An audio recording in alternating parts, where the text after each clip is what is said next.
Good Tuesday morning, everybody. It is a special edition of the Going Broadway Podcast.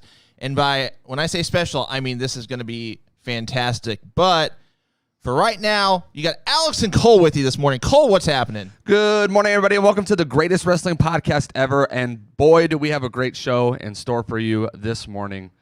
And I'm super excited about it. Without any further ado, I'm not going to waste anyone else's time. We are going to bring on someone that really needs no introduction, as none of our guests do, but he is a multi-time tag team champion the world over. So many organizations, so many territories. Ladies and gentlemen, I give you Ricky Morton. Ricky, how are you, sir? Man, I'm always good. Thank you for having me on your show this morning. Let's go. Matter of fact, why don't we just go Broadway today? Let's do it. Let's do it. I'll preface by saying, with any guests we have on, we're just going to talk wrestling today. We're not a dirt podcast. We're not into any kind of drama or controversy. So if you're currently watching us or listening to this later, if that's what you're looking for, we're not the podcast for you. So I always preface by saying that anytime we have any guests on, we're just here to talk wrestling and have a good time. So I have to do always got to do the bell. All right. So, contrary to other podcasts as well, we like to start with the more current state of affairs, if you will, with anybody that we have on, and then, do a retrospect of your career. So let's just talk about, you've been pretty busy on the independent scene lately, especially with your son, Kerry. Can you tell us some of the organizations you've wrestled for recently, and, to be quite honest, where we might see you in the next few months? Oh, I could. Here we just got to finish doing some tapings for NWA, myself and Kerry. Okay. Which we both were in the junior heavyweight tournament. And very excited for my son. You have to understand that I'm a second generation wrestler. My son's a third generation. And he's looking, man, to find his destiny, fulfill his dreams. And we're having a great time doing that. And I'm glad you asked me about what's coming up. And because, I love my business, dude. This is what all I ever done. I still love the business. I still love the guys in the business. On my independent shows, I love to go and teach. I do a lot of seminars, which is great too. But January the 22nd, Spartanburg, South Carolina, big time wrestling. It's going to go down. Robert and myself are wrestling FTR. Now, it's a big dream match for them, and that's cool, but I'm just hoping. But I gave myself 6 weeks. We still have, maybe 4 weeks until the match. I have lost 10 pounds. Okay. By the time the match starts, I'm gonna be down to 200 pounds. And it's not that. I just want to give these guys the greatest match that I can give them. Oh, absolutely. If you understand. Yeah. Go ahead, man. No, I said absolutely, for sure. Sorry, I didn't mean to cut you off. Well, no, it's I want to give it to them. I mean, I don't, and when you're from the old school and you work on the independent circuit, you like to give your fans their money's worth. And boy, I do. I mean, I don't know. I'm speaking for myself. I'm not speaking for Robert. I train, but it's Eastern time here. I was at the gym at 5 o'clock this morning. And then I will go back again later on this afternoon and do some cardio. But I'm very serious about this match. I can't wait. It's going to be one of the last times that the people really see Robert and I in a big match like that. Because it's getting that time to have that rock and roll farewell tour. You see what I'm saying? Right. I'm just curious, at any point throughout your career, I mean, you mentioned you're going to be down to 200 pounds. That's your goal anyway. You couldn't have been more than 230 or 240 at your, quote unquote heaviest, could you? Well, I was like 225, but when I wrestled in NWA, Ric Flair, I was like 185. Right. Yeah. Yes, but I was a stallion then, bro. I was, and that's the part of when you're in your prime of wrestling. And and really, even though I'm 65 years old, I'm still in my prime. Yeah, which, and in all seriousness, you do not look like you're 65. I would tell you that if we were not on the air. I mean, I would. You just don't look 65. All right, I'm an old man, but it's cool. I still love my business. And it's what's one thing our business has got away from is the younger generation. Not understanding what our business is about, and that's what I was telling you earlier. I can get in the ring, still get in the ring with some of these guys, and teach them a few tricks that they never even thought about in a match. So that's what's happening. Ricky Morton, we're all over the place, Robert. Awesome. So, do you guys have any specific companies or independents specifically that you would like to work with that maybe you haven't worked with yet, or it's been a while that you've worked with them and you'd like to make your rounds there? Well, sure. My personal one is, I love NWA and I love GCW. GCW is a hardcore wrestling, but I go there by myself a lot. But the locker room, that's what's most important to me at GCW. And you got to know there, some hardcore guys in there, but they understand our business, and I love it so much.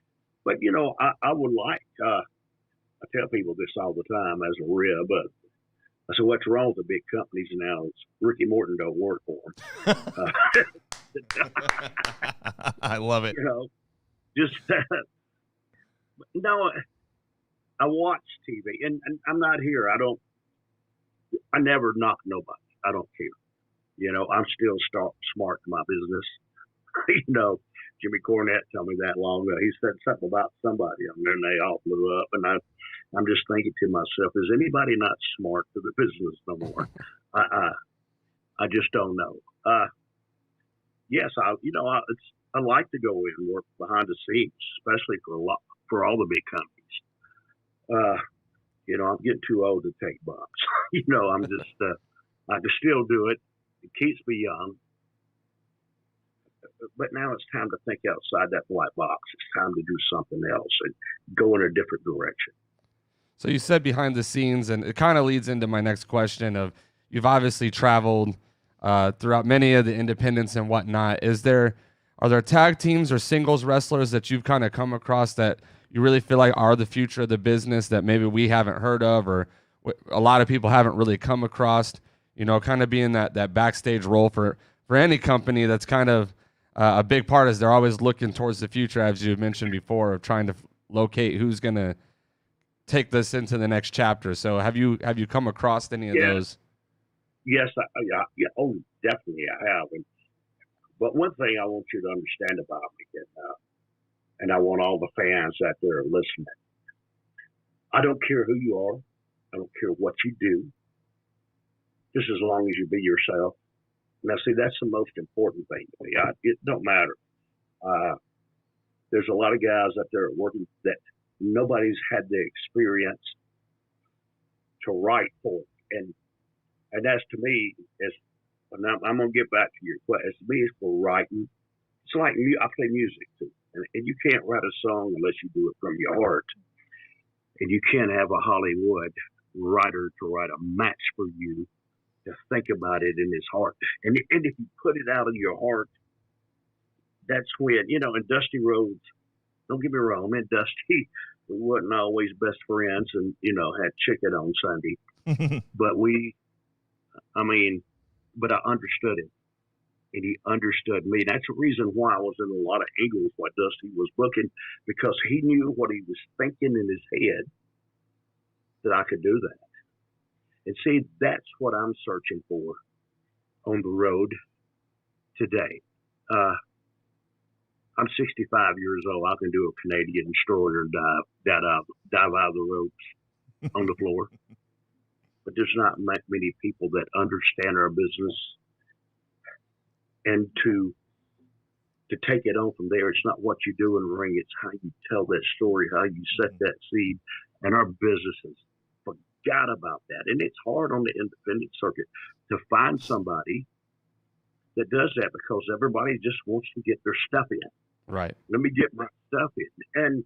And I'm serious because I watch all the matches. I'm looking for that next person like you're asking me, but they tell me to watch their match, and I go out and watch their matches. Then I ask them, I said, "Did you watch the match before yours?"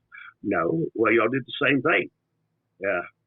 Every spot you did was the first match did that, but you just did it at a different time. And that's the way I think about it. Yeah, there's a few of them out there that's on there.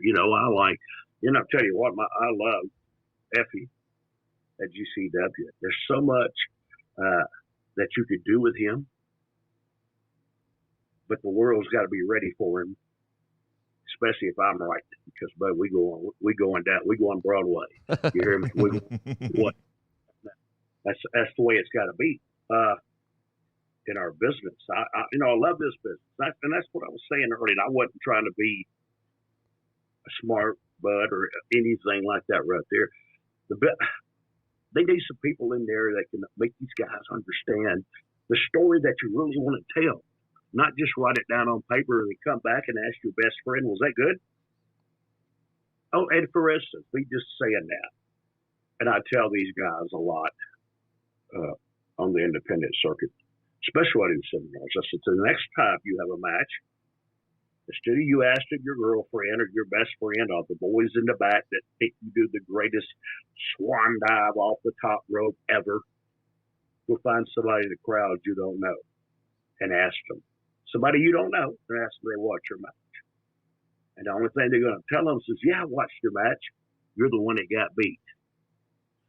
Now, do you understand what I'm saying there? All they're going to remember is the finish. Right. Yep. You remember the finish, that's when you start making money. I wrestled this kid Sunday in Charlotte, over in Charlotte. I forgot his working name, but it's a great body.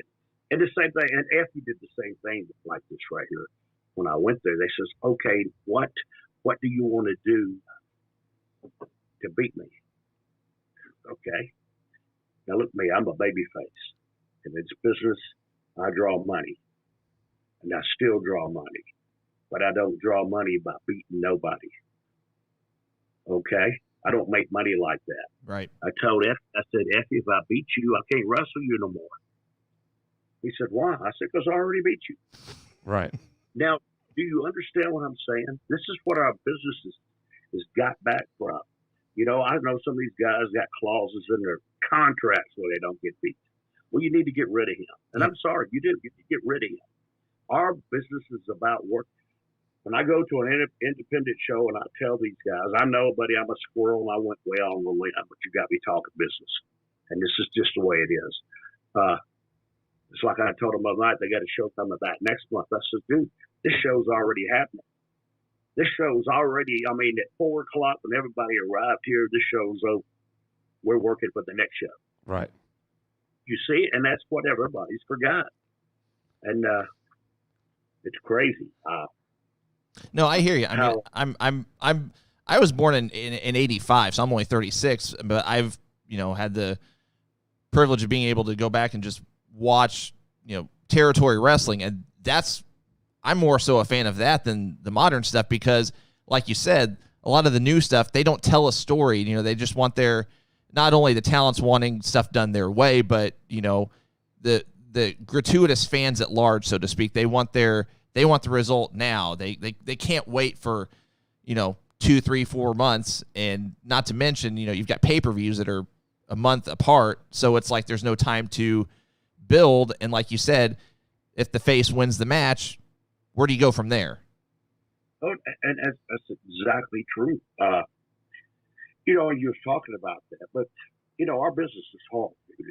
Especially, I work with territories, and I was one of the lucky ones in our business. And and you see, the only thing bad about territory wrestling, and here I go again, because you when you say something, I click. Is the bad thing about it? Most of the top baby faces on the territories. You see what I'm saying? And years ago, you never got over it. You get to a certain point, but then they'd cut you off. Right. Matter of fact, I say this for us. When Robert and I first went to Mid-South, Bill Watts was wanting to retire, but he wanted a booker that didn't wrestle because the booker wouldn't push himself. You see what I'm saying? Right. And Robert and I come in. And at that time, Bill was just thinking about retiring. He hadn't did it yet, but he did. But see, when Robert and I go into the territory, the top babyface was Abdullah the Butcher. Yeah. Think about that. Right. He's the top babyface, but you know why he was the top babyface? Because Bill Watts had just had the blow off with him. They have a new heel coming in for Bill Watts to work with, so he's got to beat Abdullah for Bill Watts. You see what I'm saying? To Bill, that's one thing that was really wrong about our business. And I love Dusty, but see, that's the reason Bill Watts wouldn't let Dusty book it, because Dusty would push himself. Right. But don't get me wrong. I learned a lot with Dusty, because a booker, he knows what he wants in his mind, and he looks around, he's seeing who all can do that the way that I want it.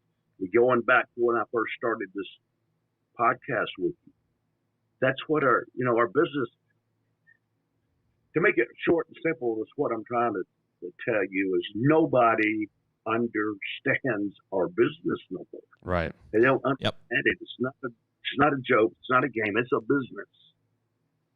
I hear you. Yeah. I just love your passion for the storytelling side of it, because I think when we talk on the show a lot, we really get critical of the storytelling, because every company that's on TV, it seems like, even if it is long-term storytelling, it's poor storytelling. It might have a climax, but then it's a very underwhelming finish, or a very underwhelming end to that story, or the climax was very underwhelming, so therefore you lose interest in the entire story. And then you have some companies that, again, they do such short-term storytelling that it's hard to get invested into any story, because it's so short-term booking in that. So I love your passion for the storytelling. Yeah, thank you for that. Yeah, but like the bigger companies now, it's all about ratings on TV. Right. They don't click, they panic, they try something different. They need to chill out a couple of weeks and really try to build some, and then watch the ratings. You have to have a turnover. How would I say this? Of new fans. Mm-hmm. Do you see what I'm saying? You got to keep your old ones, but you need new ones to get their attention, and you got to get people to do that.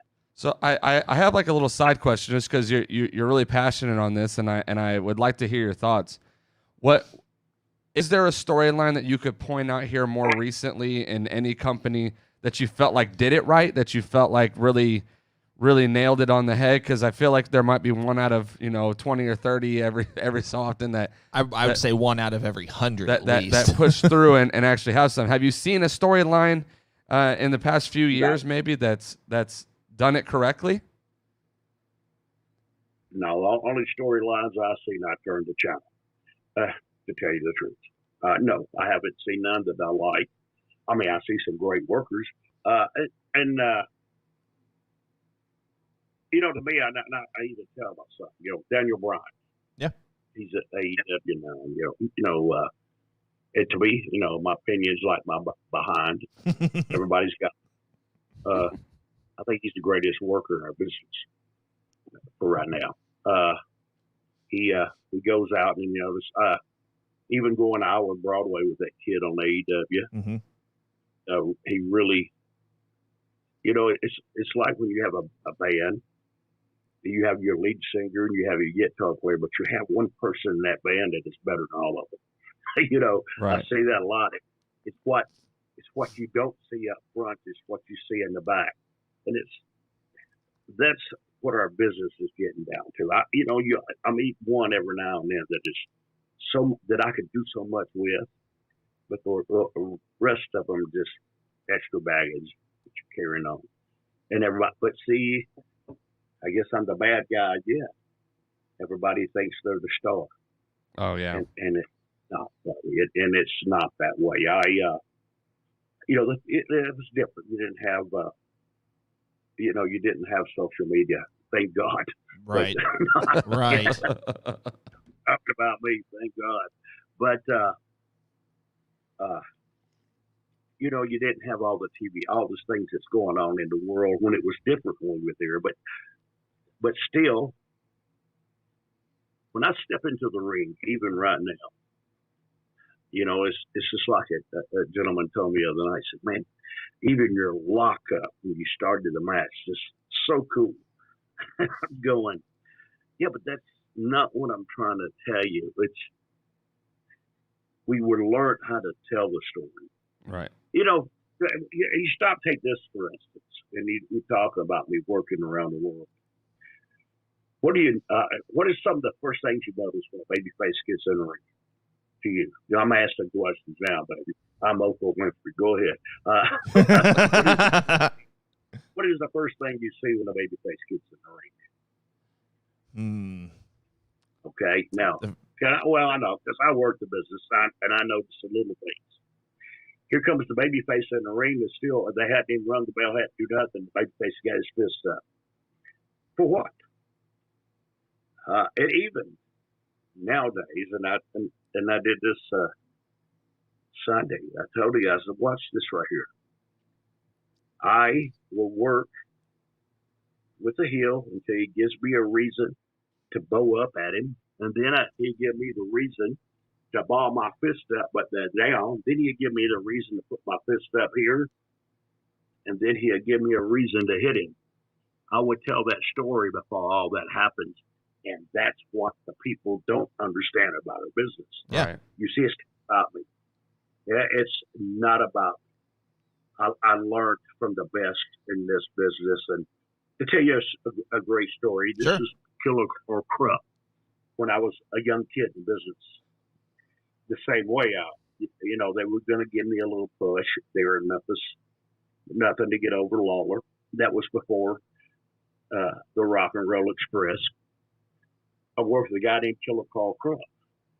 And I go to the ring, and I'm a little guy, and he didn't want to sell them. But he's got to put me over. And see, I don't got to be tough. I just did every finish in the world, and I keeped out on it. Okay? And then at the end of the match, I moved out the turnbuckle and schoolboyed him. 1, 2, 3. I won. Now, I'm walking back to the back, and this is and Jerry Jarrett was the owner of he was the promoter, and he's sitting there. That's when Jerry spit. He dipped Copenhagen, and he's spitting in it. And I'm walking by, and he says, come here. He says, Krupp didn't want to sell for you. And and I'm like you guys, and I promise you.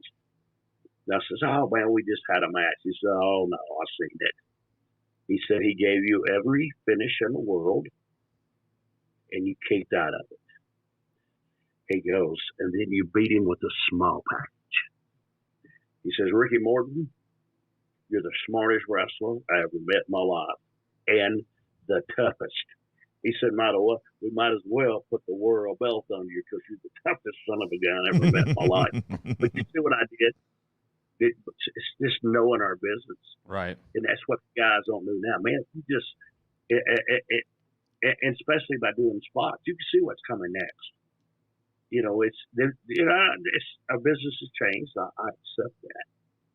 I mean, when you go back in the back and you go over all day your match to go 10 minutes, you can see through the match. Do you see what I'm saying? Right. You can see through it. You can see what's coming up next. And by the way, this is funny too. Especially being in the dressing room, everybody going over their matches, and I'm sitting there. I told Rob up to the ass, man, I had to go to the bathroom. I had to reverse 3 clotheslines, reverse a hip toss, and everything just to get into the bathroom. The boys going over their stuff in the back. But good. That's fantastic. Right. So switching gears a little bit, you kind of touched a little bit on this earlier, but wrestling tag matches with your son, Kerry, can you tell us what it's like just from a parent being able to wrestle and perform with your son, just how rewarding that must be for you? Well, I'm going to start off the same way. I went, my dad, later on, and when we were and with kids, my dad pulled the wrestling ring for a promoter named Nick Goulas, and then he would wrestle, and then the referee, and then my dad became a full-time referee. But I had to grow up in the business going with it. And then at that time, if you didn't have the athletes that you have now, I mean, every wrestler was, looked like they had 16 litters of pups or something.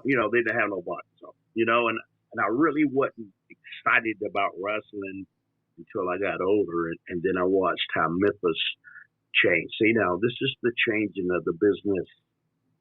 But now, my son, and I don't know if you guys ever come to see us, he's always with me. Mm-hmm. Little bitty boy with me all the time and growing up, and he's eat up with this business. Do you hear me? Eat up with it. But to watch him and to perform and to watch him, if you get a chance to watch him, you can watch to see. He maybe right now he don't have the body, but he's not but 20 years old, and a big, a promotion called me the other day, wanting to talk to him, wanting to sign him, and I told him, I says, no, we still got 2 more years of college. Yep. When that's over, you will. But see, he's a collegiate, cheerleader in college. I don't want nothing to mess that up, and he'll have time to work on his body. See, but right now, it's not about what you could do and what you do. To me, my dream is watching him live his dream. You see? Sure. 2 years from now, he might want to go in a whole direction. But I want him to get that education. And I know, dude, this is maybe not what you asked me, but in our wrestling business, it's good to have a great education, because there's a lot of guys that sit back there in that office and a lot of guys that sit there on that microphone that are doing the commentating that make twice more than the wrestlers do, and they never take a bump. So it's good to know all that and to watch my son. Yeah, man, it's great to be in there with him and watch him and have fun and to see him come to what he's doing. But, because Dad's not always going to be there. And right now it's a learning thing. But just to go back to you again, and I'm going to finish this. This business is the greatest business in the world. Yeah, when you learn it, when you understand it, and that's still what I'm trying to do with him. Sometimes he'll do something just right off out of the blue, and I said, "What'd you do that for?" And he goes, "Well, man," I says, "No, it meant nothing. It meant nothing.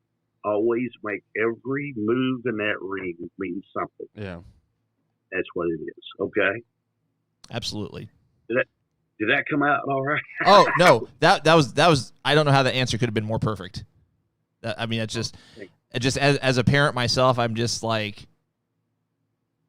I don't know. I can't imagine having a line of work where you're performing in some way, shape, or form, whether it's wrestling, whether it's any form of. I was going to say any form of theater, but in a sense, wrestling can be theater. Any form of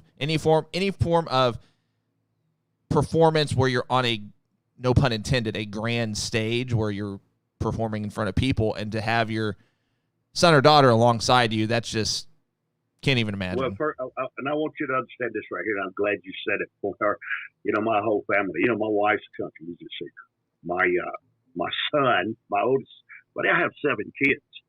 I just don't have Kerry James. My oldest son, all of them play music in Nashville. Mm-hmm. They're all bad. Kerry, he's one. Not only does he wrestle good, he's in theater too. Does musical scenes. A lot of he does it in college. Just being on that stage, and that helped him out a lot. My whole family's like that, and to make you understand what I'm saying, especially the guys and the ones that I meet, independent wrestlers. And this is a form of thing that you learn when you're in theater, and it's hard to make them understand this. It's called, and listen to this.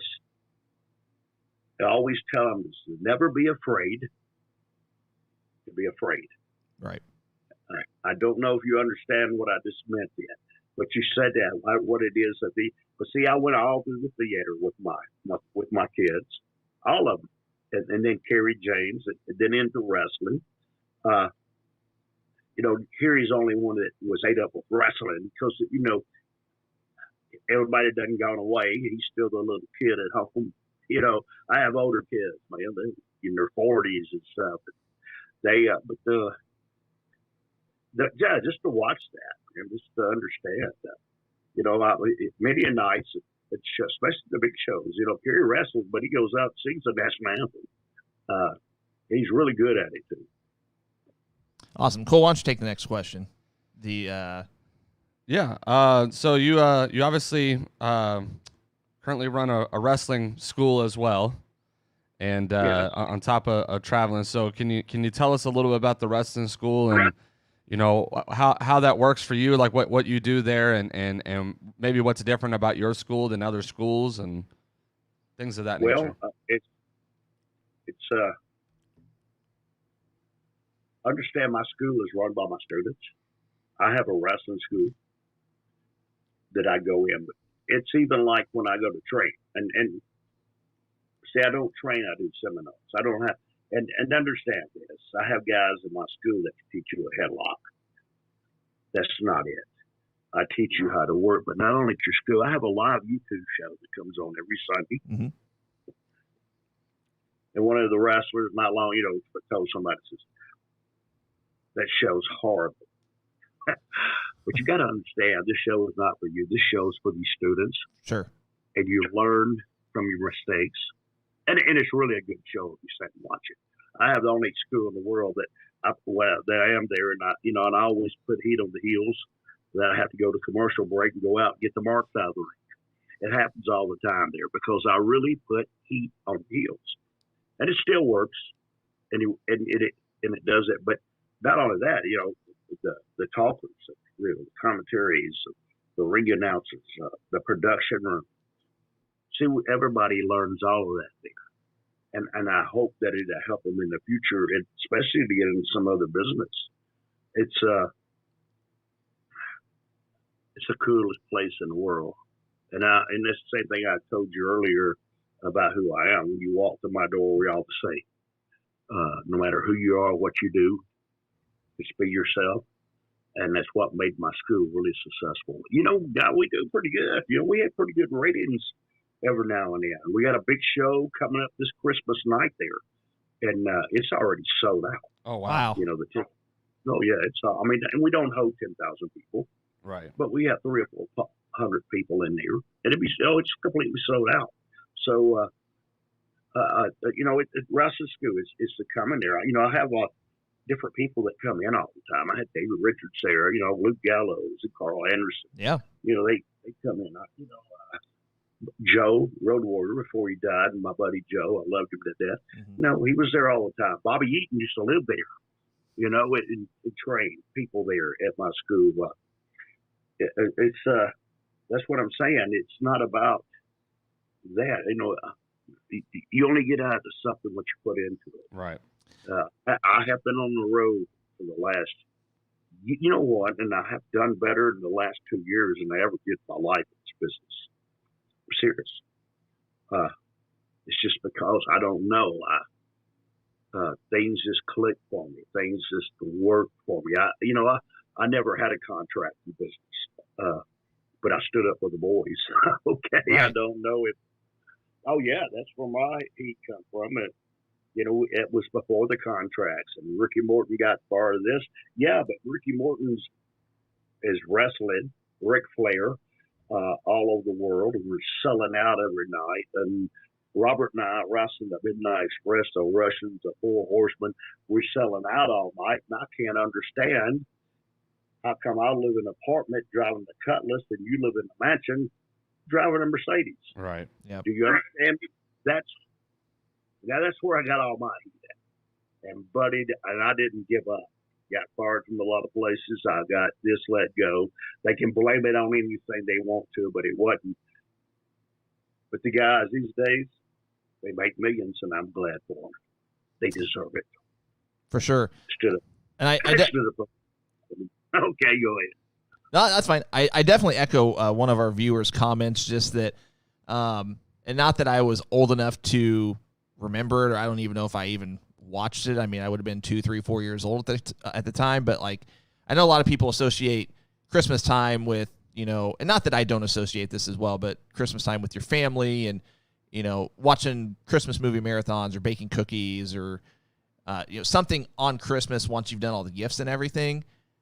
For me, I like to go back and watch some of the old Starcades, like Christmas night, if everybody is, my wife, kids, if they've gone to bed or, if we're just having some chill time, I like to pull up, and I'm critical of their current product, but I mean, if it's not the WWE Network, I guess Peacock right now, but if it's not for that, I wouldn't be able to go back and watch some of these old, Starcades during Christmas, and just that's for me. It's not. I didn't even live through it. I lived through it, but I wasn't old enough to remember. But I didn't experience it live, I guess is what I'm trying to say. But even not being able to do that, just the nostalgia of being able to sit on my couch Christmas night, even if it's just for 20, 30 minutes and pull up an old Starcade, it's just like that's it for me. Well, back in the territory days, Thanksgiving night and Christmas nights were two of your biggest nights in the business. Yep. Starcade, Thanksgiving. I think the bunkhouse stampedes, I think we had on Christmas night. But to go back, I'm trying to think. I don't really know. I bet. But some of the greatest times, it's so long ago, man. How this, it seemed like yesterday, but it's a long time ago. It's funny how time passes by so quick. Is to remember and see all this stuff. On Christmas Day, it's like you said, you get up, you open your presents, you have dinner, and Walmart is not even open. Yeah. They come from everywhere. That's the reason my school probably, it's sold out, because there's nothing to do after that. Right. And you can't take your presents back to the next day. So everybody comes out. Right. And you enjoy this business. I love the days and the difference. Years ago in the summertime, in the territory days, that's when the territories were good. Wintertime, they sucked. Excuse my language. But they did. They wasn't. That's when your territories were down. Yeah. But the summer times it would sell out. But now it's all the time. It's right. Yeah. Do business. If you got what they want to see, I promise you they'll come see it. Man, summertime, Great American Bash is just like all these, just the nostalgia is flowing right now. So anyway, Cole, I'll let you get to your next question. Well, yeah, we'll transition here. So in 2017, you guys were inducted into the WWE Hall of Fame. This year, you guys were inducted into the Pro Wrestling Hall of Fame. So I wanted to take a moment just to ask your thoughts on that, what those experiences were like, and what maybe a story or two of what went on with those situations. Okay, but in 2006 we were inducted to the NWA Hall of Fame years ago. So we'll go ahead and add that on there. Sure. Yeah, for sure. But you know what? And you got to understand, gosh, it's in 2017. That's WWE calls and wanted to put us into the Hall of Fame. And understand, we just did stuff for WWF. We just was there wasting time, lost in the shuffle. Really what WWF was about is Jimmy Cornette just gave us a job to get paid. Never had a contract. Do you understand? Smoky Mountain just closed down. Yep. We went to WWF and we was just there. But I found out I could do a lot better out on independent circuit. Sure. But to have WWE to call you, and Vince McMahon tells you we couldn't have a real Hall of Fame. Oh yeah. If we didn't put you guys in it. But look, I got cold chills when I just said that. It is. I mean, to have Vince to tell you that, says, we got to put you in the Hall of Fame. Now, how was it? I've never been treated so good in my life. And I'm going to say this. I mean, WWE their company, the boys, Vince, Hunter. You thought you were the president of the United States. I mean, they just really absolutely took care. And not only me, my whole family. You know, they flew my whole family, my kids, and everybody there, you know, and had them in big, nice, you know, Vince rented, I don't know, in Orlando, I don't know. No, he rented the whole thing. You know what I'm saying? This is just, I forgot the hotel, but it was Malacca Suite here. And then they had a big water park out back for the kids. I mean, he rented that too. Wow. You see what I'm saying? It really blew my mind, and how they just took care of it. You just walk in the lobby and you got 20 people asking what they can do for you. That's awesome.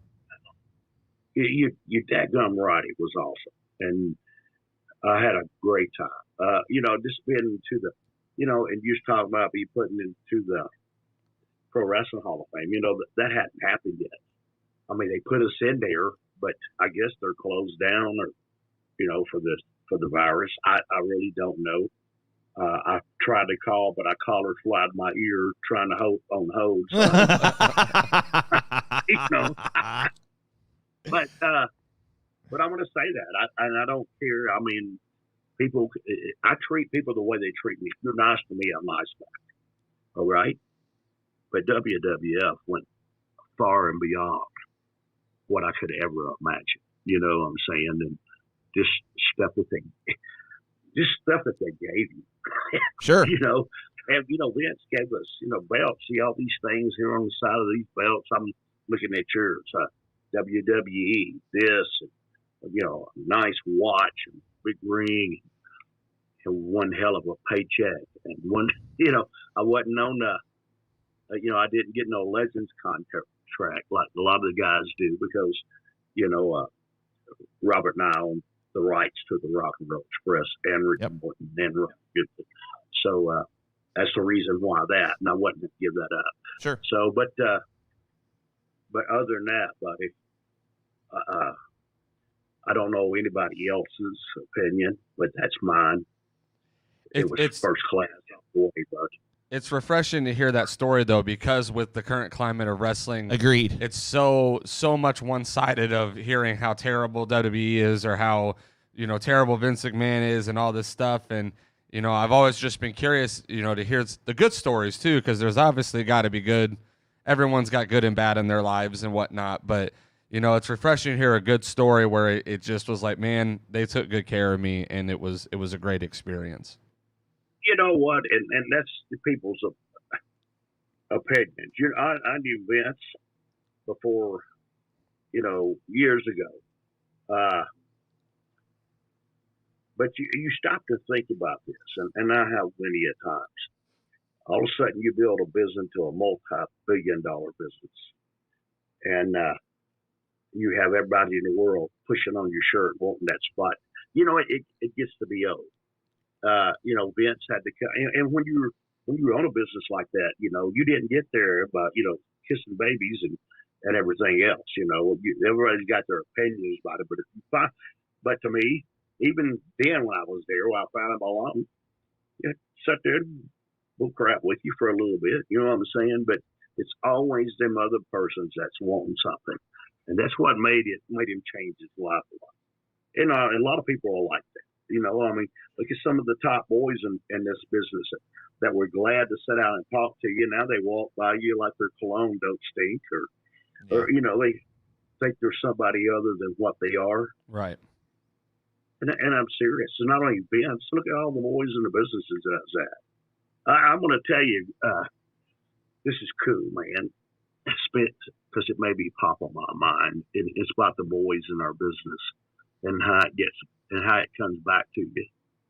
What goes around comes around. Right. But I was sitting at the table in Arlington, Texas, with some of the top boys in the business. All right.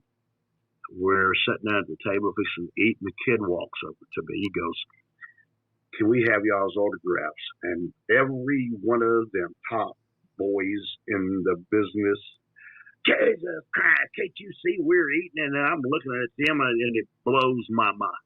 Yeah. I went, whoa, when I stopped and I asked that little kid, I said, what's your name? And I got up, went out to the car, got a picture, and I signed it for him, and I gave it to him. Then he went to his table. I seen a man get up, walk outside. He comes right back over to me, and he says, thanks for being nice to my kid. He threw me a baseball. I caught it. Dadgummit. I ate that. I lost my mind. I'm thinking so hard of myself. The pitcher for Texas back then, the biggest pitcher in the world. Nolan Ryan. Nolan Ryan. Yeah, thank you. That's why I got to a baseball that said Nolan Ryan on it. That's my cool. Oldest son still has it on his mantle at the house, and he looks at me and says, thank you for being nice to my kid, and the rest of you know what you can go do with yourself. And then they try to change. But you see what I'm saying?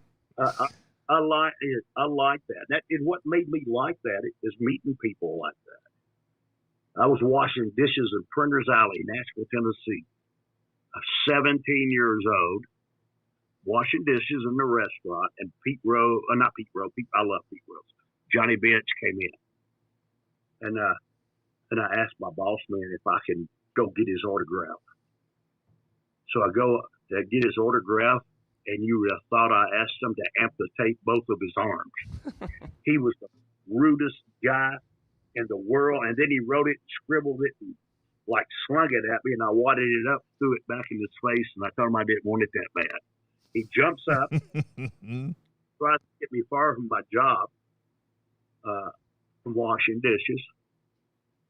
But my boss man said it and told him, he said, don't let that door hit you in the butt. Get out of here. You know, ran Johnny Bench. And ever since that happened to me, I promised myself that I wouldn't be like that. And no matter what, I always take time for people. Now, I don't know how we got to here, brother, but that's the way I am. We're talking about Vince, and Vince is a good guy. That gum.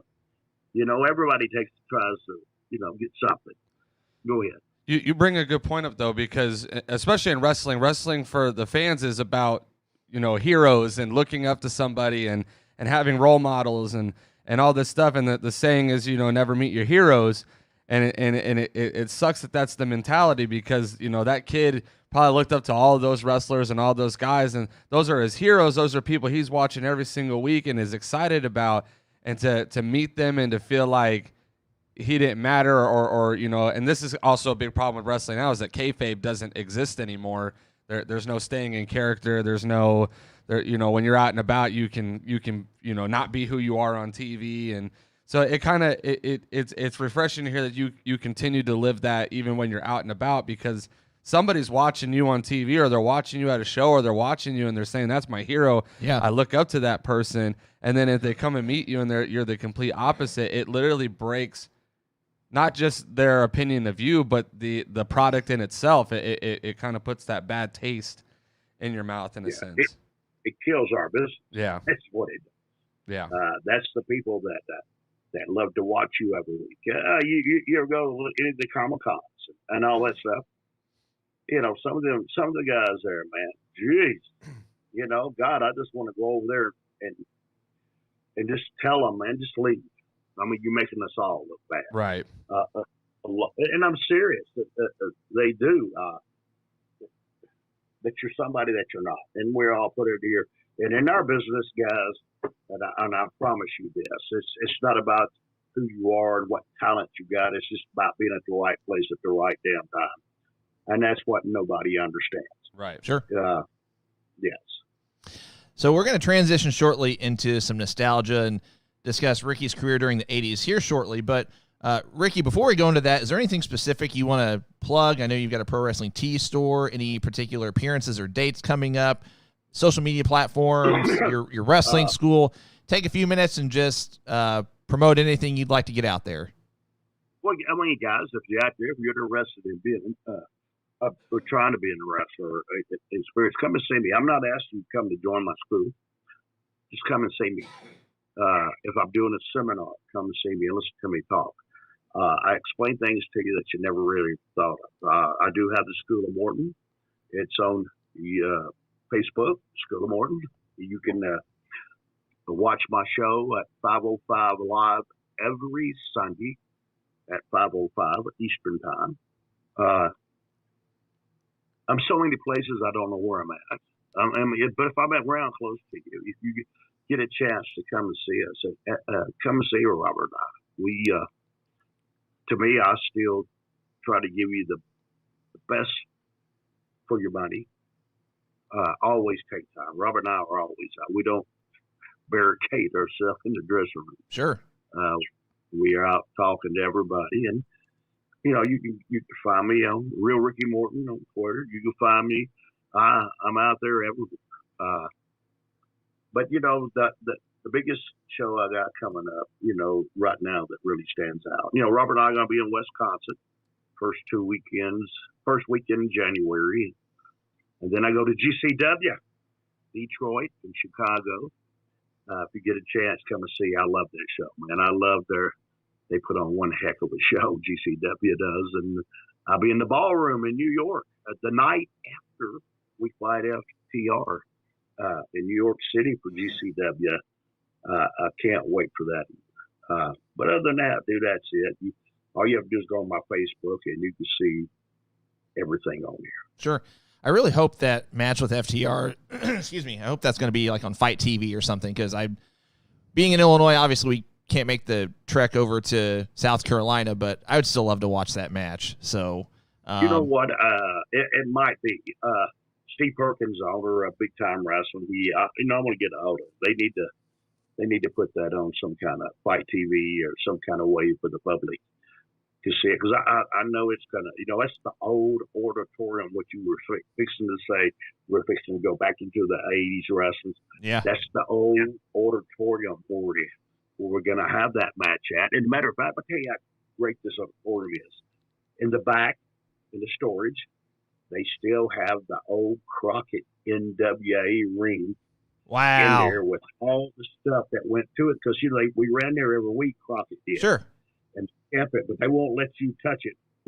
You can go in and look at it, but the auditorium kept it.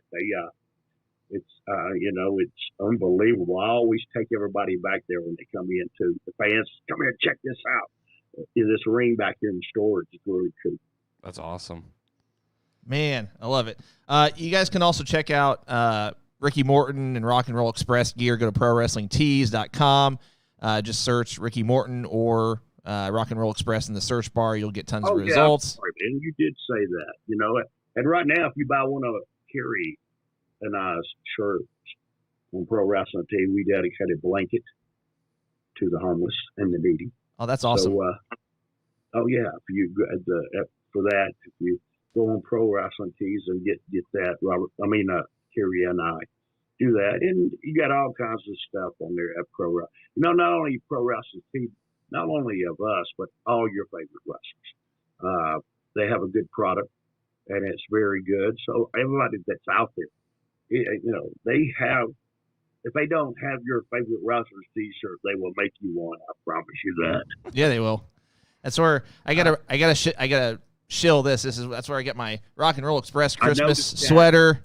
It's super comfortable too. Whenever I got it, I'm just like, oh, this is gonna be, because Christmas sweaters. Oh, sorry. Go ahead. Hey, look at me. I'm not leaving you. I'm going to go right here. I want to show you something. I'm going to bring it back to someone. Yeah, you're fine. Okay, what? But whenever I got this Christmas sweater, I took it out of the bag or whatever, I'm just like, okay. I mean, I'm going to wear it, but sometimes they're not the most comfortable. This is super soft. Check this out. Yeah. That's funny. Oh, yeah. I noticed your shirt earlier. I was going to bring it out to you, but that's cool. Thank you. But, I mean, I wouldn't be surprised if, any of their – I need to get more wrestling-themed Christmas sweaters, because I wore this for, our Christmas show last year, and we're having a show Thursday, and I guess I could wear this again, but – I have my Ric Flair light up one. You've got like 3 or 4 Christmas sweaters. I gotta get like 10 more too. I love wearing them during Christmas. Cool. Anyways, so we're gonna transition here into the nostalgia, if you will. Go for it. And we're gonna just kind of kick it off. Obviously, one of the greatest wrestling tag teams of all time is the Rock and Roll Express, and we're super excited to kind of tackle in that. But we want to kind of start with the origin story. You know, how it came about, who kind of decided to put you and Robert together, and where the name came from. Can you just kind of tell us the origin story of how it all kind of came together? Oh, okay. You know, dude, my dad, he used to tell me, my dad was he did piece of men tag team wrestling is what's really gonna hit in our business. And I kind of listened to him. I had one of the greatest partners in the world by the name of Sonny King. I don't know if you guys know him. Yeah. You don't, do some research on him. But he taught me a lot in this business, a whole bunch. But then I have a lot of people in the world that tell me Ricky Morton was the greatest baby face in the world. Or Ricky Morton, Shawn Michaels was the greatest baby. Or Ricky Steamboat. No, none of us. A gentleman by the name of Ken Lucas was my partner when I went to Southwest Championship Wrestling. The greatest baby face of ever. And I teamed with him because our business has been at the right place at the right time. But knowing what to do. And I learned so much from Kenny, and he was getting ready to retire. And what we're so lucky, being at the right place at the right time, is when you have territories.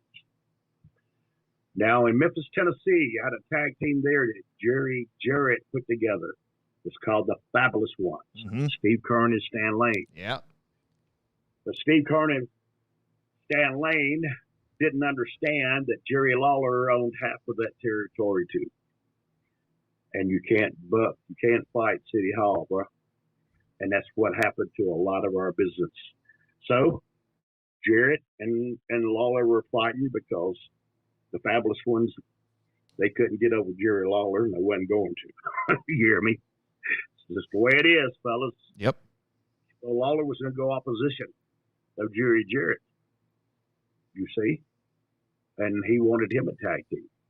So he come to San Antonio, Texas, and met with me. Jerry Lawler did, and asked me if I was ready to come home. And at that park, he says, and I'm thinking about putting you with Robert Gibson. And I'm thinking, this is a lot I got to say here to make you understand. No, say it. See, give us the whole story. We got time. I learned how to sell, buddy. Selling our business, I don't care who you are. If you sold, you got over. But I took it to a different level. And I needed that partner that I could give that hot tag to for that 3 to 4 minutes. I mean, to give you the best comeback that they could, and Robert could. So we go back to Memphis. We go there, and they put us together. Robert, but just so happened, Lawler and Jerry Jarrett made up, so they no opposition. But we're there. We don't have a name. We're sitting there, me and Jimmy Hart, Lawler, Dutch Mantel too, and they're trying to think of a name for us, and they go on, R&R, Rolls Rock Road, and Jimmy Hart tells Lawler, how about the Rock and Roll Express? And we're fixing to go out live on TV, right? And I never forget this. Lawler tells him, goes, that's the worst name I ever heard, but we're going to go with it because that's all we got. All right. So,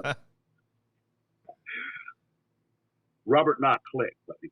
We were like a clock, man. Time. Yeah. Watch. We clicked right on time with each other. Our timing was so great with each other. And to tell you how good we were, the Fabulous Ones was the top babyface team, and we're lost in the shuffle, and they didn't even be on the same cards with us, bro. Because Robert and I tore the house down. We knew what we were doing, buddy, and that. And then, but at being at the right place at the right time. We were in Memphis, but see, Memphis territory was the greatest place in the world to learn. So we did. We stayed underneath. We just bided our time. biding our time, buddy, right there. And when he got it, and that's when I don't know. That's when Vince McMahon first started going out all in the territories and trying to take it over, and all the territories got together and had a big show, and they ran it in Memphis, Tennessee. Bill Watts, Eddie Graham, all of them were there, and I never forget. The show was over, and me and Robert put some tag team on. But they're having a big meeting, and I'll never forget this. It blew my mind. They were talking about the boys and what we're going to do, and Eddie Graham stood up. He says, I know that you got some tag teams, and here you had your fabulous ones, and you got this team over here from the North Carolina. He said, but them two boys right there, he said, that's where your money is. And but they didn't do it. And Bill Watts us up because us in Louisiana. All right, but see, that's being at the right place at the right time. Yep. Awesome. I mean, it's a cool part of wrestling history just to know that, the Rock and Roll Express predates Crockett by a few years. I mean, you mentioned you wrestled in Mid-South, you wrestled in Continental. Can you give us any specific matches or specific encounters, any experiences, et cetera, that you might recall from Continental Wrestling that you carried with you throughout your career? I know you just mentioned it was a good place to learn. Any specific instances? Robert really is Continental. I worked for, him and his brother were down in there. I just made a few shows down in there. I started out for Nick Goulas in Nashville, and then I went to Oklahoma for Leroy McGurk. Okay. Me and Eddie Gilbert, for a fact. We were out in there, and I only just made a few shows for Continental. See, that was owned by Robert and Fuller. Okay. And his brother. Ron Fuller, and I didn't like Ron. See, they just pushed themselves in that territory, and I'm serious. I'm just trying to tell you, it was all about them. If you was a heel, you were, you were great. You were lucky because you were there to wrestle them. I just didn't like it. So I learned. I grew. I went to small territories where I could learn to work and listen with good bookers and listen to other things. But I'm sorry, I'm not Continental. Hey man, you pulled that plug on me. But no, that's fine. That's my fault. My bad research is what I'll chalk that up to. It was great in my early careers, man. It was great. But go ahead and let's get some more in on to this tag team wrestling, if you don't mind. So you eventually make your way to to Jim Crockett Promotions, which eventually becomes WCW. There are many matches and things that obviously took place in there, but could you maybe tell us about one feud or one match that was your favorite or most memorable during your time there? Yeah, one of my most memorable fights is when Robert and I wrestled Holy and Arn. I think it was at Starcade in the cage. Mm-hmm. Don't get me wrong. Everybody in our day was great workers, even the job boys. They were great workers. The reason why is our business was sacred and it kayfabe. You just being at the right place at the right time, like I go back again. But paving the road to how everything worked out is at Starcade. I even heard Steve Austin not long ago. He was doing an interview, and I was just driving down the road, and it really blew my mind when he said this. They said, do you have which one of your greatest matches that you ever had? And then he goes, oh, that's easy. That's right off the top of my head. That's Rock and Roll Express gets Odie and Arn in the cage match. And Starcade, it really blew my mind. It was just a great match, the part of me selling and telling the story. But I want to go and tell you, I know you had all my matches were great. Did you know I wrestled Ric Flair 17 days in a row? Every match, 1 hour, Broadway podcast, 1 hour. And then And then and that was twice on Saturday, not counting TBS TV early that morning. We had an afternoon show. We would do an hour. I do an hour. After that night, twice on Sunday. But the guys, the Midnight Express, the Russians. You see, everything's got to build something.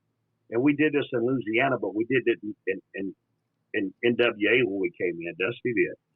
And I got to say, Nikita, Ivan, and Barry Dorso, which is Crusher Khrushchev, they beat everybody in the territory before we come in, even Dusty and Magnum. And that's something. But when they brought us in, this is great. You guys ever seen the match of us win the titles from Ivan Koloff and Barry Dorso, and our first time we ever won? Okay, now that's what I'm saying. This is how sacred our business was and how it was. You didn't dress, and you didn't go over matches. You didn't get your.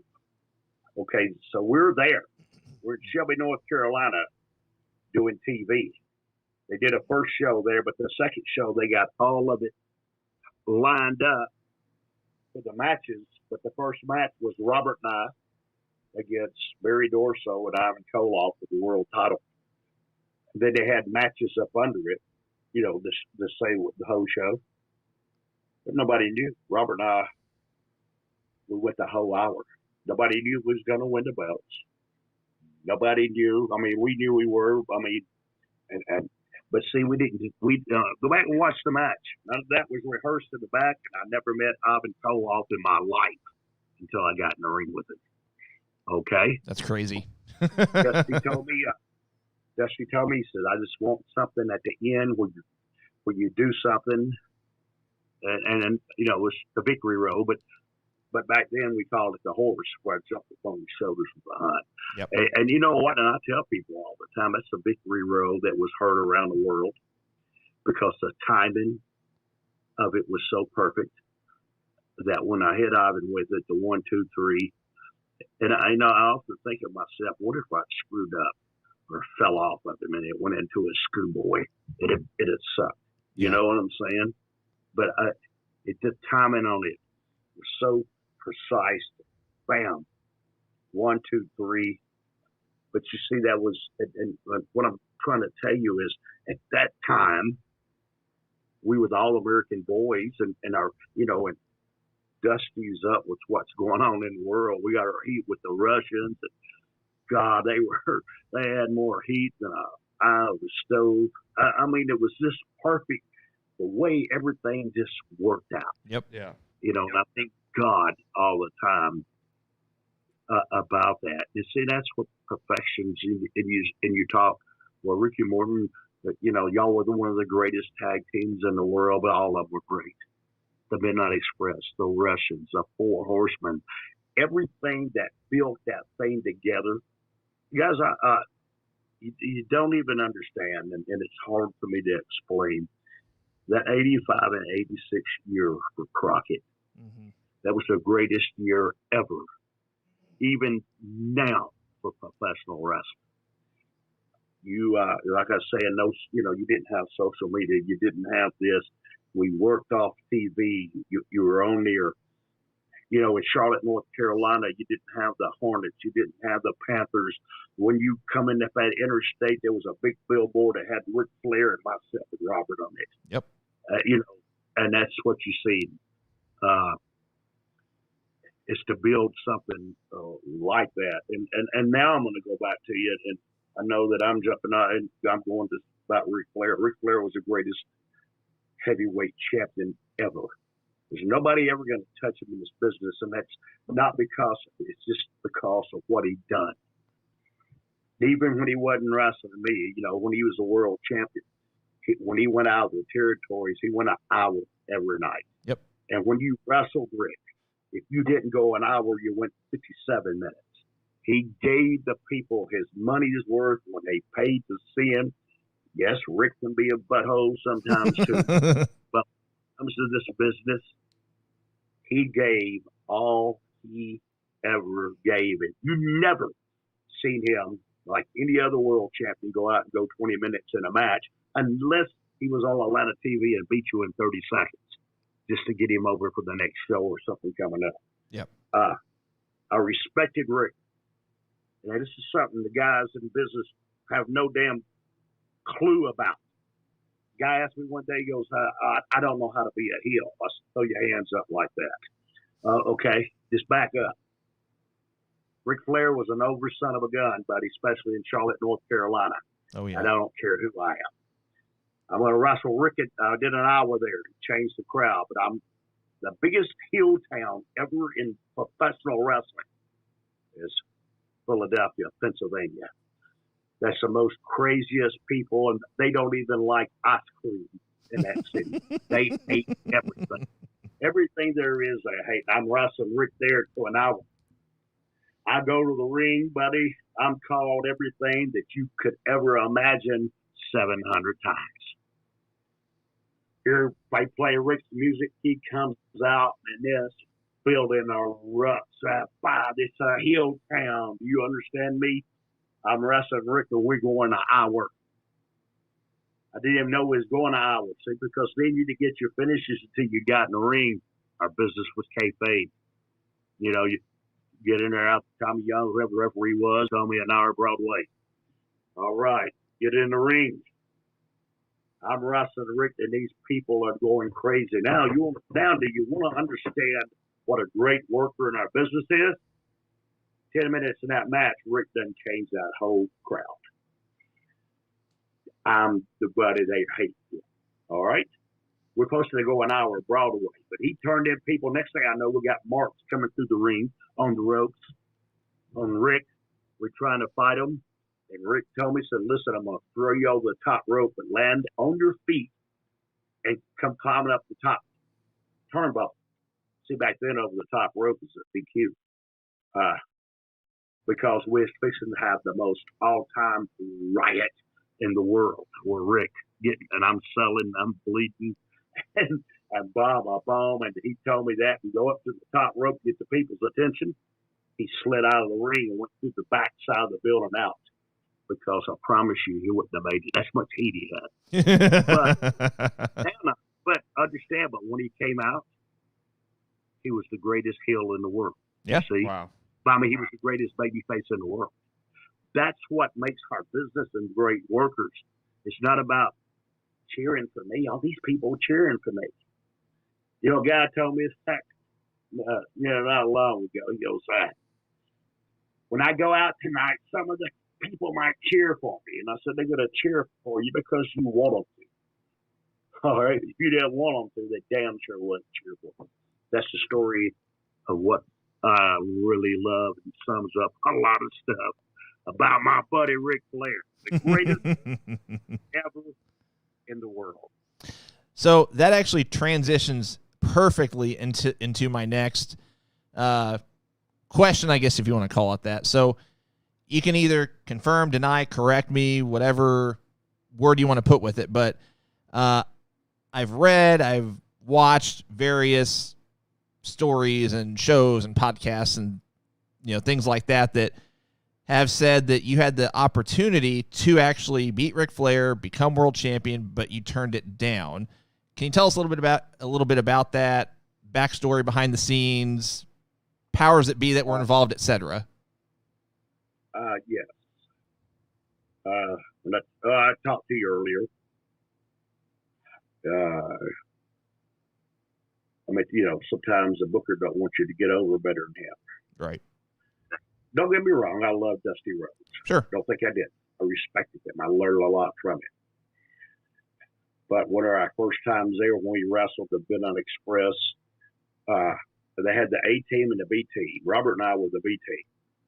You see, A team, but Robert and I were just the B team. Our crowd was, our supporting card was George South, and people like that. But the A team was the top boys in the business. They go to other towns and we'd sell out. They wouldn't. You understand me? Sure. I'll never forget, we was on a Sunday afternoon, we were wrestling a Midnight Express. Underneath the card was nothing, and it did that. And Dusty Rhodes told me the next day, he called me in the office, and he says, listen, there's a couple of things you don't do. You don't sell out the Coliseum with me not on the card. Right. Okay? And he meant that. Okay.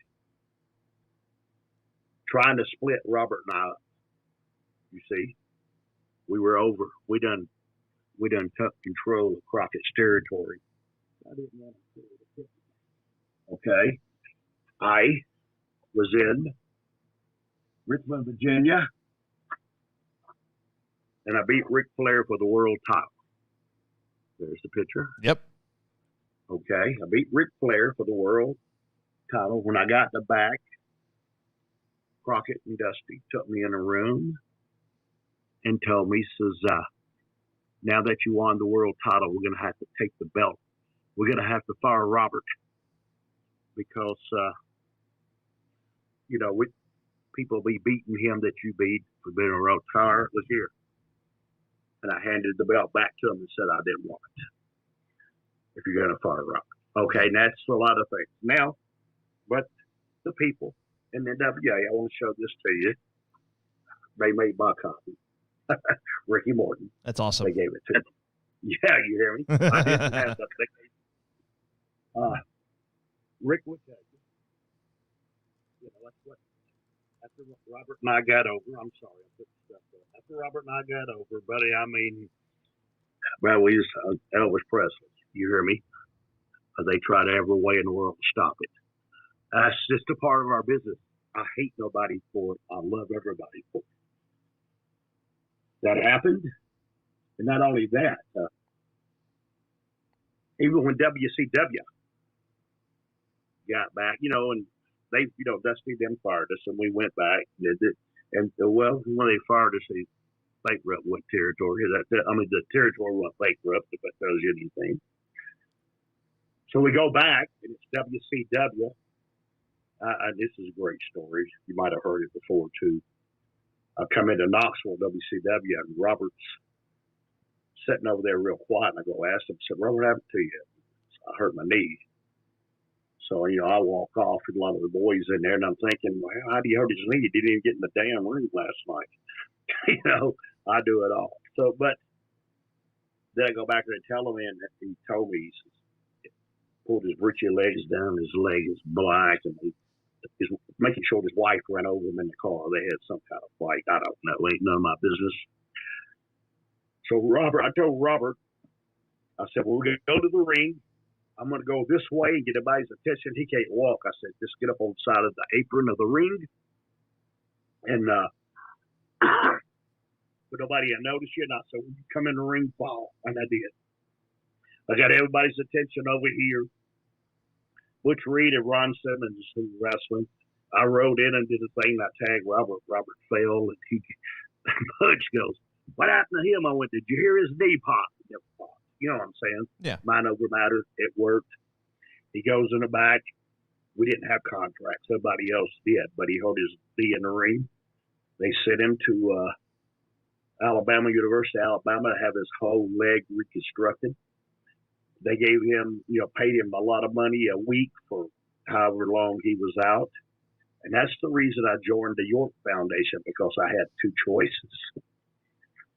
They would give me a contract. I teamed up with Brad Armstrong and made the new Rock and Roll Express. Or I could turn heel just to be caught in the bay and join the York Foundation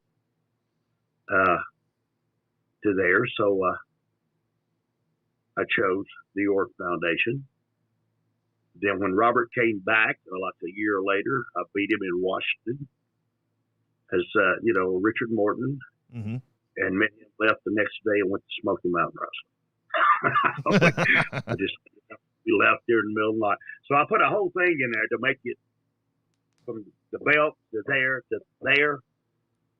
Tell you the whole story, and I hope I got it past you. Okay, hope it come out pretty good. No, it's perfect. Cool? Awesome. So I was messaging Alex because we want to be respectful of time and whatnot. So I think we're both going to do one more question. We're going to do promotions. And we're going to give you a couple rapid fire and a few Q&A from the fans. Yeah, but I'm not trying to be mean. I know people on here watching. I have to be at the doctor's appointment at 12, so y'all let me know. Let's shoot through it. All right, so Let's do it. Hey, and I'm an hour ahead of y'all. Right. So Great. so you and Robert, you would go on to make appearances for WCW briefly, ECW, and eventually make your way back to WWF during the NWA Invasion angle.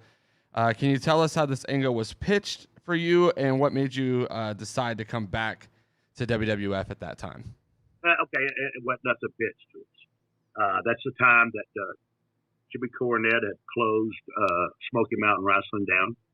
And I'm just going to tell you the truth. They closed Smoky Mountain Wrestling down, and Robert and I didn't have a job. And Jimmy had a little pull there.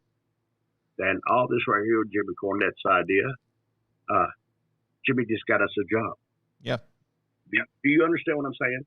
Right. Jimmy loved us. You know, he took the Heavenly Bodies there, which is Tom Pritchard and Jimmy Del Rey, and they had them a contract. We didn't. But they gave us, Jimmy asked us, said, we're going to do this right here, and I didn't care what I do as long as I had a job. Really, I don't even remember half of that because we was just lost in the shuffle. At that time is when you had 1,000 things going on, you know,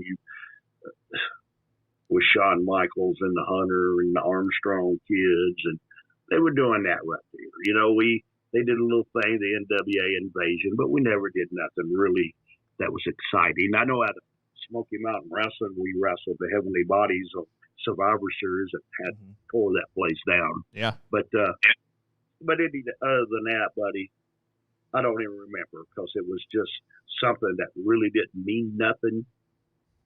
And Robert and I got paid every week. Right. That's all. And I'm telling you the truth because it was so much. You know, you have to be very careful, buddy, to not get in the scrambled eggs. I mean, you get lost there. You know, it's just because it's so much going on, so much writing going on. Okay. Is that good? Yeah. Sure. Yeah. I mean, this has been a super fun conversation to this point. I mean, we could talk wrestling and just anything and everything about your career all day. Like I said, we want to be respectful of your time. We also want to give the opportunity for the viewers to do some rapid fire questions. We're going to do a couple quick just promotional related things for our viewers as well as our listeners that will listen to this later. Just to let you guys know, you can check out the Going Broadway podcast. We are live generally every Thursday morning, 10 a.m. Eastern, 9 a.m. Central, including this upcoming Thursday. We will have our normal podcast. The following week, we will not. We are going to be taking a little bit of a break between Christmas and New Year's. So the following Thursday, we will not have a podcast. But then we'll resume back the first Thursday of January. I won't play the promotional video, but we've also got Nikita Koloff coming on as our guest on Thursday, January 13th. So please join us for that. I want to throw these up real quick. Actually, should I wait till Thursday? Let's wait till Thursday. Let's wait till Thursday. We got some new shirts, guys, that we want to show you, but we're going to hold off on that till Thursday. So you got to come back, check out our new merch. It's going to be it's super cool. I'm actually most excited about this design out of every one of them that we've come up with so far. But again, come back this upcoming Thursday, 10 a.m. Eastern, 9 a.m. Central. We're across all of your favorite podcasting platforms. We air live on Facebook, YouTube, Twitter, and Twitch. So check us out. Please like, share, subscribe, follow, do all the things. So what we're going to do for the next, I'd say 10 minutes or so, Ricky, if that's okay with you, if you got 10 more minutes. Yes, sir. Cool. Cole and I are just going to go back and forth with some rapid fire questions from our viewers. And let me just go to the first one. Well, so let's... Oh, I was going to say, as he's pulling one up, I think one that everyone's going to want to hear, and we kind of had it in our notes already. We'd love to hear your thoughts on a Mount Rushmore for both tag team and singles wrestlers. So if you had a Mount Rushmore pick of tag teams and of singles wrestlers, who would you throw in that conversation? Man, To me, the Four Horsemen would be one of them. But as feuds, I'd have ourselves and the Midnight Express on it. It's just is that I loved all these guys. To know. I don't know if you went back and you understand. Robert and I and the Midnight Express, we completely changed tag team wrestling. I don't know. Dude, when you not only in NWA, but when you go to Louisiana, to a territory that where you worked in armories and you worked in that and you shoot an angle, and dude, you go from there to the big civic centers that sell out to the Superdome that sells out, and then we carried on that to the NWA after, and when you say your business, you got to have people that get you over. The Russians got us over in Louisiana, but different ones. And Ivan and them got us over to get ready for. I'm sorry, man, something just happened there. And then but I have two Mount Rushmores. I love all the Four Horsemen because they was bad to the bone, brother. Yep. They all could work and they told their stories. But when it come to tag teams, I'd have ourselves and the Midnight Express. Awesome. I love it. So I want to say something, and then I'll follow up with one of his questions because he sent a lot. Just 1 second. I had it pulled up here. Where did it go? There we go.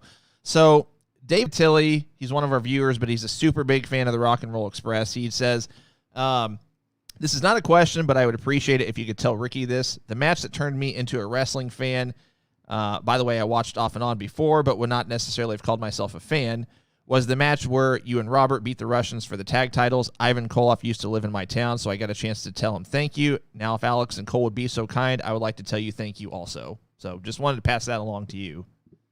Hey, man, thank you very much. You know what? You don't know how many people tell me this, that watching that match, they never even like it wrestling until they watched that on a Saturday morning. And then after that, they never missed that. Great, man, thank you. That's really, really thank you very much. And I'm going to pick one of his questions. Like I said, he sent a ton of them ahead of time, but I'm just going to randomly pick one. He says, nowadays, if people see two wrestlers have a match 3 different times, the audience complains. So like we've been talking about, if you have a repeat of a match, the audience complains. He says, how do you guys keep the matches with the Midnight Express from becoming boring and repetitive in the 80s? Because I never beat them. Yeah. Now, I want you to stop and think about that. I was telling that earlier. I was a 9-time World Tag Team Champion. I never wanted to be a champion. You know why? Because being a champion, the people pay to see me win. They don't pay to see me lose. And if the heel creep keeps messing you, in other words, I'm going to say it this way, and I hope I don't. When the heels keep screwing you every week, the people pay the money to come back to see you. That's what kept it. It kept it that way, and our business was sacred. Yep. Our business was fake. It wasn't like it is today. And that's the reason. And don't get me wrong, I don't hate him. It's like back then, David Melcher. Damn, you're going to have a match. And then when WCW took over, where all the matches were on the internet and all the finishes before it even happened. Right. That's why I hate it. Okay. I was trying to see if I saw any here. There were quite a few that were submitted during in the chat. Yeah. So, I'll tell you what. While you're looking for one, I'll throw out another one. David also asked, when Stan took over for Dennis in the Midnight Express, did wrestling them change at all? Was there any kind of a dynamic that you had to switch up at all? No. This is what great workers are, and understand this. Stan Lane. He's a good. You remember him? He's a good-looking guy and a heck of a worker. But see, Jimmy with his mouth. We just woke up one morning and Dennis Condrey was gone. Boom. Houdini. Yeah. Stan Lane stepped right in with Jimmy Cornette's mouth, which is, don't be me wrong, like you said. That I'm meaning as a compliment. took care of it in 2 minutes. Nobody never missed him. Telling you the truth. Matter of fact, I think it even made the Midnight Express. It gave him a shot in the arm. You see what I'm saying? Right. Because it was something new. Yes, and Stan was hell work, but he knew he was great. Yeah. I'm gonna give you this one just because we've had this conversation a lot on our show. I don't understand this character, I guess, but maybe others will. Jeremy Stoneberger wants to know. Oh, okay. your thoughts about working with Danhausen. I've not been able to get behind that character. I'm not saying anything bad about him. It's just not for me, maybe. But what are your thoughts? Maybe you can sell me on him. I was just with him this weekend. Matter of fact, he was in our corner. Me, Kerry, and Robert's corner. It's Mullet Housing. You know what, dude? My thoughts about it, because I've been around it with the crowd, and it's got a hell of a follow. We're in sometimes we're in a different part where we're not educated at what he's doing, and I damn sure I still ain't. But I just know what he's doing. People like it. It's something different. You know, and it is. I mean, it's something different.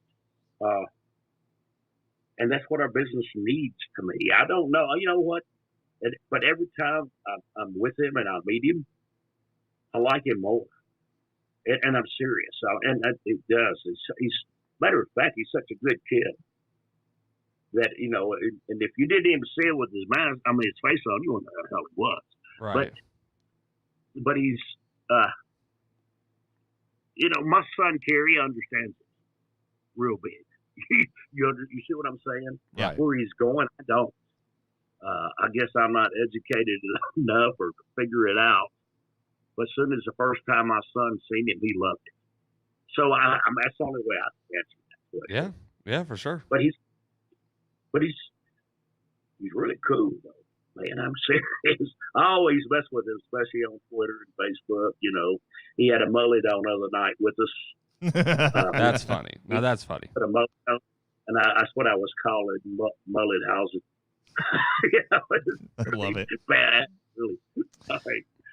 So you mentioned that you're a second generation wrestler. So your father wrestled, Kerry's wrestling as well. Was there any point in your life where you weren't necessarily sure if you would be a wrestler or not?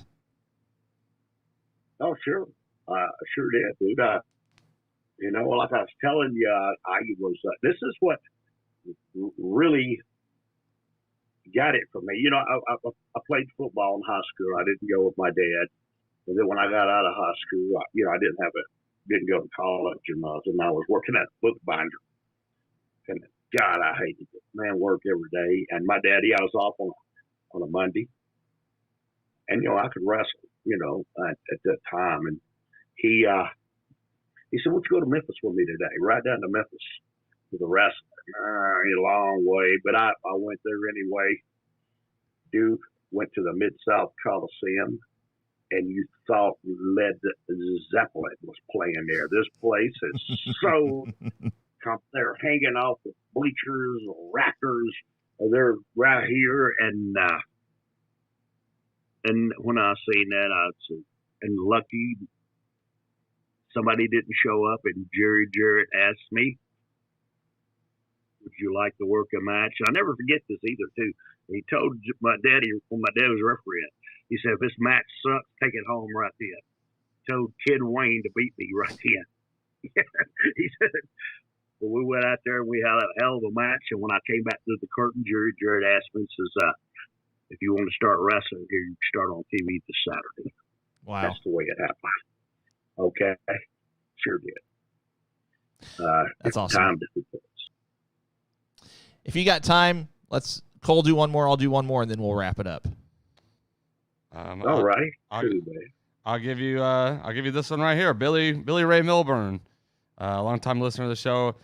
He wants to know what your favorite match against the Midnight Express is. All right, Billy Ray. Every one of them. I can tell you, guys, the first time, you know, it's just a match that if you really realize, and guys, I want you to stop and think this. I've been wrestling 46 years. And during that 46 years, I've had over 10,000 wrestling matches. A lot of them I can't remember until I go back and watch it on tape. But the ones that I remember was the scaffold matches. Mm-hmm. We first started out in Louisiana, and I'm scared of heights. I don't even get on my house. Bro. Look here.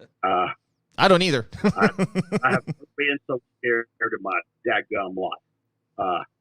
I'm up there cussing everybody out just for shaking the scalpel. I'm telling them to sit down. I mean, it was crazy stuff like that right there. I had some memorable ones. I remember one time they had Jimmy Cornette where they're going to hang him out for the interference. So they're going to hang him over the ring, and they put a straight jacket on him with a strap that went through his legs. And when it pinched him right down here, look here. He was up there for 30 minutes, cussing, screaming, hate you, because it was pinching his privates. Right. And the more I did it. And another time, they put him in a cage above the ring, and he hates heights. And Robert got on the top rope and dove off and grabbed the cage and swung it back and forth like this. Oh, the crap. What an interview. He shot down off that right there, buddy. Boy, he was mad as hell. But that was the ones I mostly remember. But, dude, you got to understand, we wrestled these guys for 6 years every night. Right. Yeah. Yes. And you know what? Did something different every night. Bobby Eaton was the best pure wrestling heel that was ever in our business. And I miss him so much. Yeah, I would easily, without even hesitation, if I put a Mount Rushmore of underrated wrestlers of all time, Bobby Eaton, without question, is on it. Might be number one, in my opinion. If you was in the business and worked with him, I could, and this is what made my business so fun. I couldn't wait to wrestle him the next night. Yeah. See, because we never got to see each other. He's my best friend. I mean, I'd have such the greatest time in a match that y'all don't even know. Y'all don't even see it. But I did. It was, oh my God, I missed him. You're going to make me cry here. Let's ask another question here. That's fine. Well, final question. We'll wrap it up with this. Have you ever been approached by WWE or AEW or any, maybe even back in the 90s by WCW, maybe in their latter years, late 90s, as being a trainer? And this comes from David Tilley as well. He says, I feel like you could make anyone better, especially a tag team. Well, let me tell you guys, and the reason why. Now, I've been down to Performance Center a couple of times. Sure. Our business became one of the most treacherous businesses in the world. It became powerful. How about Johnny Laurinaitis? I love him, but he's a power touch guy. It's, and it's a lot of people like that. And our business is hard to get. But see, if they did, and if I went to a big company, all I want is my job. Because if they bring me through that door, they think that I want their job. Sure. So, stabbing you in the back, brother, 47 times, I hadn't even earned a doorknob yet. Do you understand me? Right. They don't want me there. And I'm serious. You might think that out here, but they don't want me there. I know too much. And it's not know much about them. I could take their job if I wanted to. Yeah. And I'm not trying to have to say that I know and know everything about everything. Oh, not at all. I hear you. But I know business. This is what I do. There's a difference in this business when you work here and when you work here and when you work here. But when you work here, you're a whole different level. I'm not saying I'm better than nobody else, but that's what I know. Sure. I did it on my own. You understand me? I did it on my own and listening. And I know what works and what don't work. So that's as far as I can go on that, because I don't give my secrets away. No, that's fine. See, one day my time will come, and I promise you'll be sitting in front of the TV every week. That's awesome. Thank you guys for having me on your show. What a great show. Thank you. Thanks for coming on with us. I have to. I travel all over the world, so yeah. I have to get the third shot today. God bless you all. Thank you so much for having me on. Thank you so Going much, Broadway. Ricky. Yeah. Appreciate your time. All right. Hey, make sure you see my agent, okay? Absolutely. He's blowing my phone up. All right. Thank you, guys. Thank Have you. a good day. Have a good one. Thank you so Thank much. you so much. Bye-bye. What a fun interview. It's like anybody we have on just has like this uncanny ability to make you feel like they're your best friend and just so cordial, but like at the same time, just telling you stories like it's nothing. So, a lot of fun. So, like I said, guys, come back, see us Thursday morning, 10 a.m. Eastern, 9 a.m. Central. We got some cool stuff that we're going to announce just due to time, and we wanted to give Ricky all the opportunity to talk, to share. I mean, we skipped like 9 questions on our list. Yeah. Just to let you guys know, like we tried really hard, but he had so much good nuggets. I mean, just great stuff that he was bringing forth. It was hard to shut him down because he was just, I mean, blowing my mind with some of the stuff, especially early on. A lot of the nuggets and stuff he brought out, man, it was really good stuff. Hopefully you guys enjoyed. Yeah, I'm literally going through just some of our, if you count like the, not off-topic questions, but just kind of like Cole and I were going to do a couple rapid-fire questions of our own and then go to, questions that were submitted by you guys. But if you count those, we skipped like a dozen questions/topics. So if it seemed like we jumped around a little bit, again, we wanted to be respectful of his time, but give him the opportunity to just tell stories, share with you guys, share with us. It was a lot of fun. But you're going to want to come back this Thursday morning, 10 a.m. Eastern, 9 a.m. Central. We got some cool announcements, the debut of some new merch that is finished, ready to go. It's not on our shop yet, and I'm kind of glad it's not because it would have been very anticlimactic if you guys went to the shops like, oh, these are some new shirts, but they've not put them on the show yet. So we're going to wait, put them on the shop after we have our podcast on Thursday. So you're going to want to tune in. It's my favorite shirt that we've come out with so far. And yeah, it's just going to be a normal podcast. We'll see what happens. But unfortunately, it's about that time. Cole, any final thoughts? Guys, as always, thank you for watching the greatest wrestling podcast ever. We do sincerely appreciate you joining us. Thank you for being here on my birthday. I appreciate you guys being here, sharing the podcast, being in the chat. The chat was fun to watch, and I know Ricky really appreciated a lot of your guys' questions and thoughts and whatnot. And so we try to make sure he hears all the thank yous and all that stuff. So just know that he did see it. He did know that you were in here. And he appreciates all of you guys for being here with us this morning as well. So thank you guys again, but I do have to leave you with your favorite thing in the entire world. Thank you so much, guys, for joining us for Ricky Morton this morning, and we'll see you on Thursday.